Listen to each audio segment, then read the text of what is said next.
माननीय खिमलाल देवकोटा, समय 5 मिनट। यसपछि मान्य रामलखन चमार। अध्यक्ष महोदय, मलाई बोल्नको लागि समय उपलब्ध गराउनु भएकोमा धन्यवाद प्रकट गर्दछु। यस राष्ट्रिय सभाको गरिमामय सदस्य पदमा स्वस्थ र प्रतिस्पर्धात्मक निर्वाचन विधि मार्फत निर्वाचित हुन पाउँदा मैले आफूलाई भाग्यशाली ठानेको छु। सर्वप्रथम यस सभाको सदस्य पदमा निर्वाचित गराउन महत्त्वपूर्ण भूमिका निर्वाह गर्नुहुने नेपाली काङ्ग्रेस, नेकपा माओवादी केन्द्र, नेकपा एमाले, जसपा लगायतका पार्टीसँग सम्बद्ध आदरणीय नेता, कार्यकर्ता र मतदान गर्नुहुने बागमती प्रदेश सभाका मान्य सांसदज्यूहरू, नगरपालिका र गाउँपालिका मेयर, उपमेयर र अध्यक्ष उपाध्यक्षज्यूहरूप्रति सम्मान प्रकट गर्दछु। यस सभाको गरिमामय पदमा निर्वाचित भएकोमा सम्माननीय अध्यक्ष महोदय र सबै दलका मान्य सदस्यज्यूहरूले मलाई बधाई दिनुभएको छ। यहाँहरू सबैप्रति आभारी छु। लुम्बिनी प्रदेशको प्रतिनिधित्व गर्दै मान्य दीर्घनारायण पाण्डे हामीसँग जोड्नु भएको छ। उहाँलाई मेरो तर्फबाट हार्दिक बधाई छ। अध्यक्ष महोदय, राष्ट्रिय सभाको सदस्य पदमा निर्वाचित भए पश्चात सम्माननीय अध्यक्षज्यूले मलाई संविधानप्रति पुनः वफादार हुने शपथ खुवाउनु भएको छ। सार्वजनिक पदमा बसेर संविधानप्रतिको वफादारी लगायतको कसम खाने सबैलाई मेरो प्रश्न छ। त्यो प्रश्न मलाई समेत, के हामीले पद तथा गोपनीयताको शपथको इमान्दारीका साथ कार्यान्वयन गरेका छौँ? प्रतिनिधि सभाको दुई पटकको विघटन संविधानप्रतिको इमान्दारिता हो कि बेइमानी? सम्माननीय राष्ट्रपतिले संविधानको शपथ खुवाउँदा त्यो त भन्न पर्दैन भन्ने सम्माननीय प्रधानमन्त्री र दोहोऱ्याएर शपथ गराउनु पर्नेमा भोलिपल्टै शपथ ग्रहण सम्बन्धी अध्यादेशमा ल्याप्चे लगाउने सम्माननीय राष्ट्रपतिज्यूबाट संविधान, लोकतान्त्रिक मूल्य र मान्यताको संरक्षण र सम्वर्धन हुन्छ भनेर कसरी विश्वास गर्न सकिन्छ? अध्यक्ष महोदय, 7 दशकदेखि नेपाली जनताले गरेका विभिन्न खालका सङ्घर्षको उपलब्धि संविधान हो। संहिता, गणतन्त्र, धर्मनिरपेक्षता, समानुपातिक समावेशिता, सक्षम न्यायपालिका र विधिको शासन संविधानका प्रमुख आधार स्तम्भहरू हुन्। यी आधार स्तम्भहरूको पालना र कार्यान्वयन लगायतमा सम्माननीय प्रधानमन्त्रीज्यूको सबभन्दा ठुलो भूमिका हुन्छ। तर विडम्बना अध्यक्ष महोदय, प्रधानमन्त्री नै अध्यक्ष रहेको नेकपा एमालेमा संहिता र धर्मनिरपेक्षता परिमार्जनका लागि विषय प्रवेश भएछ। यसले हामीलाई चिन्तित र गम्भीर बनाएको छ। अध्यक्ष महोदय, संहिताका कारण सिंहदरबारमा केन्द्रीय राज्य सत्तालाई दूरदराजसम्म पुर्याएको यथार्थलाई बिर्सिन सकिँदैन। अध्यक्ष महोदय, संहिता कमजोर हुनु भनेको महिला, आदिवासी, जनजाति, दलित, थारू, मुस्लिम, मधेसी, खसारे लगायतहरूको अधिकार कमजोर हुनु हो। समावेशी लोकतन्त्रलाई निमित्यान्न पार्नु हो। अध्यक्ष महोदय, प्रतिनिधि सभा र राष्ट्रिय सभाले सर्वसम्मत रूपले कालापानी, लिपुलेक र लिम्पियाद्वारा समेटिएको नेपालको नयाँ नक्सा स्वीकृत गर्यो, जुन अहिले चुच्चे नक्साको रूपले पनि चर्चित छ।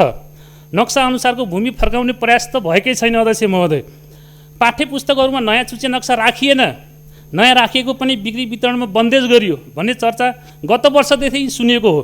अध्यक्ष महोदय, मलाई संविधानप्रति शपथ खुवाउँदा अध्यक्ष महोदयले सांसद पदको लोगो लगाइदिनु भएको अतिरिक्त संविधानको पुस्तिका, प्रतिनिधि सभा र राष्ट्रिय सभाको नियमावली, डायरी सहितको झोला पनि दिनुभएको थियो। तर दुर्भाग्य अध्यक्ष महोदय, यहाँले मलाई दिनुभएको संविधानको पुस्तिका, डायरी र प्रतिनिधि सभाको नियमावलीमा पुरानै नक्सा छ। मैले सबै डकुमेन्ट यहाँ लिएर आएको छु। राष्ट्रिय सभाको नियमावलीमा चाहिँ ठिक छ। अध्यक्ष महोदय, सरकारका अङ्गहरूलाई नयाँ नक्सा प्रयोग गर, लागू गर भनेर निर्देशन दिने निकायले यसरी पुरानै नक्सा अङ्कित दस्तावेजहरू प्रयोग गर्न मिल्ला र? अध्यक्ष महोदय, अझ डायरीमा त 7वटै प्रदेशको नाम अङ्कमा छ।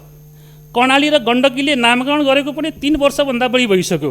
यो विषय सानो छ तर गम्भीर पनि छ। अध्यक्ष महोदय, विषय यहीँ टुङ्गिँदैन। अध्यक्ष महोदय, संसदको वेब पेजमा पनि पुरानै नक्सा अङ्कित संविधानको दस्तावेज छ। संसदको वेब पेजमा पनि पुरानै नक्सा अङ्कित हाम्रो संविधानको दस्तावेज छ। संसद मात्रै होइन, संविधानको व्याख्याता सर्वोच्च अदालतको वेब पेजमा पनि त्यही पुरानो नक्सा भएको संविधान छ। मैले हेर्न जानिनँ कि नराखिएको हो। अध्यक्ष महोदय, संविधान नेपालको मूल कानुन हो। राज्यका हरेक निकायमा यो हुनुपर्छ, वेब पेजमा राखिनुपर्छ। तर मैले राष्ट्रपति कार्यालय, प्रधानमन्त्री कार्यालय लगायत अधिकांश मन्त्रालयका वेब पेजहरूमा संविधानको दस्तावेज देखिनँ। भएको पनि त्यही पुरानो नक्सा भएको छ। यो त हाम्रो संविधानप्रतिको भद्दा मजाक होइन?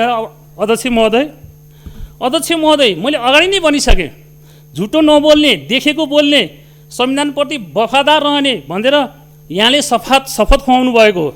अध्यक्षज्यू र सचिवालयसँग मेरो फङ्सनल रिलेसन बिग्रेला भनेर मैले बोलिनँ, अन्य माननीयज्यूहरू बोल्नु भएन भने हामीले संविधान र राष्ट्रप्रति खाएको शपथको के अर्थ रह्यो र अध्यक्ष महोदय? अध्यक्ष महोदय, संविधानले राज्यको शक्तिलाई प्रदेश स्थानीय तहमा पनि विभक्त गरेको छ। प्रदेशको त कुरै छाडौँ, स्थानीय तहलाई पनि संविधानले सरकार मानेको छ। तर विडम्बना अध्यक्ष महोदय, सम्मानीय प्रधानमन्त्रीज्यू प्रदेश र स्थानीय तहलाई सरकार मान्नै तयार हुनुहुन्न। यिनीहरू त सङ्घीय सरकारको प्रशासनिक एकाइ हुन् भनेर उहाँ सार्वजनिक कार्यक्रममा नै प्रदेश र स्थानीय तहको मान मर्दन गर्नुभएको छ। अध्यक्ष महोदय, सरकारका तहहरू बीचको अधिकारको सीमारेखा संविधानले कोरेको छ। कार्यक्रम तथा योजनाकै सन्दर्भमा सङ्घीय सरकारले राष्ट्रिय स्तरका रणनीतिक महत्त्व पुगेका ठुल्ठुला परियोजना सञ्चालन गर्ने हो। प्रादेशिक स्तरका प्रदेश र स्थानीय स्तरका स्थानीय तहले गर्ने हो।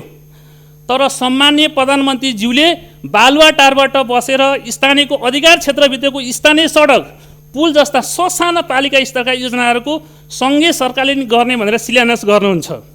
यो हाम्रो संविधानले सङ्घलाई नीति निर्माण, अनुगमन, अन्तर्तह समन्वय, प्रदेशलाई विकास र स्थानीय तहलाई सेवा प्रवाहको भूमिकाको रूपमा राखेको छ।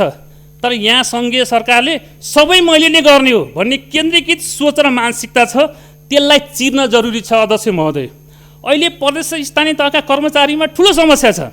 203वटा स्थानीय तह निमित्तको भरमा चलिरहेका छन्। सिङ्गो गाविसलाई हामीले वडा बनायौँ, तर अधिकांश वडामा वडा सचिव छैनन्। कर्मचारी समायोजनमा प्रदेश स्थानीय तहलाई अवमूल्यन हुने गरी गरिएको छ।